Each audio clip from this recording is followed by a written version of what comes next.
Hey, what is up, guys? So we're going through some of the deck lists that were actually played at the OTS Championship. I know I'm like really late to this, but it took me a while to find the deck lists, and I'm going to try and do like one after the other, especially since the next OTS is coming up soon, so we'll have lots of feature matches, and then going through deck profiles again. This time I'll actually go home with them and read through them of the interesting ones to put through. We're a gaming cafe. We offer a safe and free-to-use space for anyone to come and geek out. When I was younger growing up, there was nowhere you could go and be a geek. You were frowned upon being a geek. You hide the fact you were a geek. And now I think being a geek is something you should be proud of. And there should be a place where you can come and say, hey, I'm a geek. We've only been open 6 months, but we've made quite an impact on people.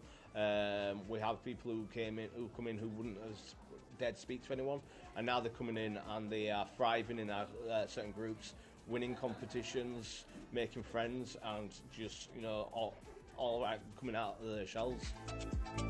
We are going to be building a sensory room for if you've got sensory issues like autism or anything. You can come in and bring your little ones. Halifax takes everything in its stride. Progressive, a change come along, we go with it. Something stops you, we move past it. But in the time being, we shall go through Stu's Sky Striker list. So this is what he actually played for the event.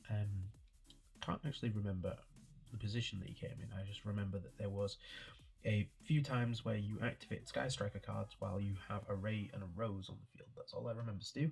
But besides that, I think he did pretty well with it. So into the deck list we go. So we play the 3 Ash, 3 Ray, 1 Rose, 1 Colby, 3 Dark Hole, 1 Harpies, 2 Desires, 1 Rota, 2 Area Zero, 2 Afterburners, 1 Hornet Drones, 2 Shot Cannon, 3 Widow Anchor, 2 Multi-Roll, 2 Engage, 3 Linkage, 1 Terraforming, 3 Talents, 1 Upstart, and 3 Infinite Impermanence to round off the main. And then for the side we have 3 Bell, 2 Cosmic, 2 Spellbound, 3 Dimensional Barrier, 3 Organism, and 1 Trap Trick.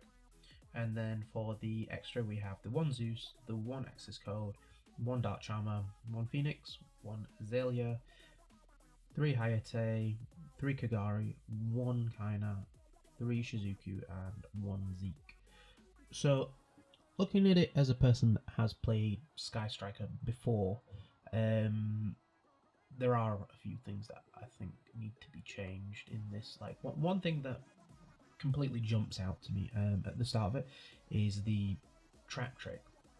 So the only targets for the Trap Trick is the Dimensional Barrier or the Infinite Impermanence, which I don't particularly understand why he played Trap Trick for them, considering that if there was going to be Trap Trick, wouldn't there be like other targets? I don't really particularly know what other targets Sky Striker would use for that. I would just kind of not play it, I guess. I'd just rather have like Lightning Storms or other things in there. This trap here, this was more played for the sole purpose of when Stu was playing this, Kashtira was still a thing. This is just slightly before the banned list where Rise of Heart and all the other good cards got hit. However, this still does actually come up with events that have actually happened recently for the sole purpose of Rescue Ace does have a big monster that this card kind of hurts now and then. But besides that, I don't think it would be played as much anymore. Spellbound was an interesting tech. Now, again, you've probably heard me say this a million times. There is Flu players. There are at least 3 deck list sheets that are on my desk that all have Flunderies in them. So yeah, this kind of does hurt Flu to an extent and does hurt other decks. However, it's the case of it only does it with the monsters that are currently on the field. So if your opponent can play through it, they can play through it. But big plus to this card, big plus. It's a spell, so it fills up your grave with striker stuff. And then for the other bits for the side is the Cosmics, which is Cosmic, especially with the format of Unchained just kind of floating about here and there. It does do a lot, and as well with Fountain and that, I used to play back in the day of Twin Twisters. However, I don't think that's as good anymore. Even with the discard of spells in Striker, you kind of want to keep your hand after a while, because if you're not careful, you can run out of resources very quickly. And then finally, Bell. It's a good hand trap. It's not the one that I would particularly play as much anymore. There is DD Crow that kind of does a lot more work. But yeah, that's kind of fine. The side. So I have never actually played the Azalea. Anytime I've contemplated playing the Azalea, there are always other things in my extra that I would rather want to play. So the lists that I've seen personally cut this, and they just play a second Zeus because the ability to just constantly widow anchor your opponent's stuff and make a Zeus from it, it's just great, especially since you have the widow anchor and the talents to take stuff to turn into free Zeus, as well as the bit where you don't actually have to ram the thing into it to turn it into a Zeus. You just ram into your opponent's you just ram into one of their monsters with one of your Sky Strikers, bring back the Ray, and then tag Ray out into other Sky Striker, make Zeus. So then you have free like follow-ups constantly. It's really great like that. And then if they out the Sky Striker, Ray comes back. You use Ray effect tribute, and then you chain Zeus, and then you have a monster, and you still have Zeus, which is kind of good like that. As for the main, I can see that he's gone into like the linkage will kill you sort of strategy, considering Dark Hole is only really particularly played for that.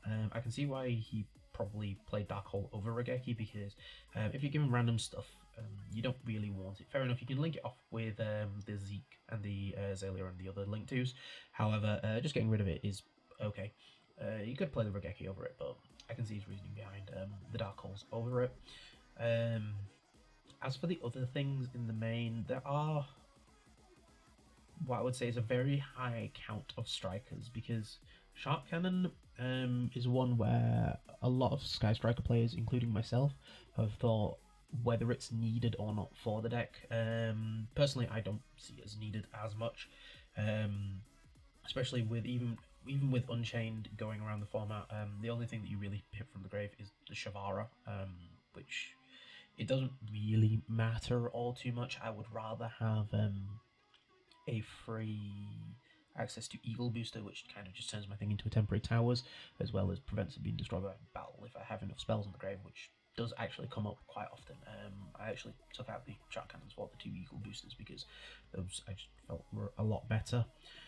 And Area Zero, I kind of and ahhed on if I want to play 2 or not, because it doesn't do anything after a point. Like, it gets rid of stuff that you have widow anchored, or stuff that's in your main monster zone that you kind of can't get rid of because for whatever reason it's just difficult to do it.